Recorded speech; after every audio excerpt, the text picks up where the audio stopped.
फक्त 2 इन्ग्रेडियंट वापरून बनवला हा पारंपरिक पदार्थ आणि बनवायलाही जास्त वेळ लागत नाही, फक्त 10 मिनिटात बनतो। तर आज मी बनवली आहे अगदी सोपी आणि पारंपरिक गुळपोळी। त्यासाठी 1 वाटी गव्हाचं पीठ घेतलं, एका भांड्यात पाणी गरम करून त्यामध्ये गुळ विरघळवून घेतला। त्यानंतर गव्हाच्या पिठात बडीशेप पावडर आणि चिमूटभर खायचा सोडा घालून तयार केलेलं गुळ पाणी टाकलं आणि छान पातळ बॅटर बनवून घेतलं।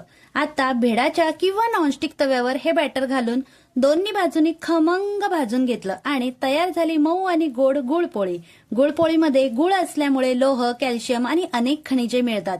गव्हाचं पीठ शरीराला ऊर्जा आणि फायबर देतं, तर बडीशेपमध्ये पचन सुधारण्यास मदत करते। लहान मुलं, शाळेत जाणारी मुलं, काम करणारे लोक आणि वृद्ध व्यक्तींसाठी ही गुळपोळी उत्तम आहे। सकाळच्या नाश्त्यासाठी किंवा संध्याकाळच्या भुकेसाठी हा एक पौष्टिक पर्याय आहे। तुम्हाला गुळपोळी आवडते का? नक्कीच कमेंट करून सांगा आणि अशाच रेसिपी विथ बेनिफिटसाठी मला फॉलो आणि सबस्क्राईब करायला विसरू नका। खाऊया हेल्दी, राहूया हॅप्पी।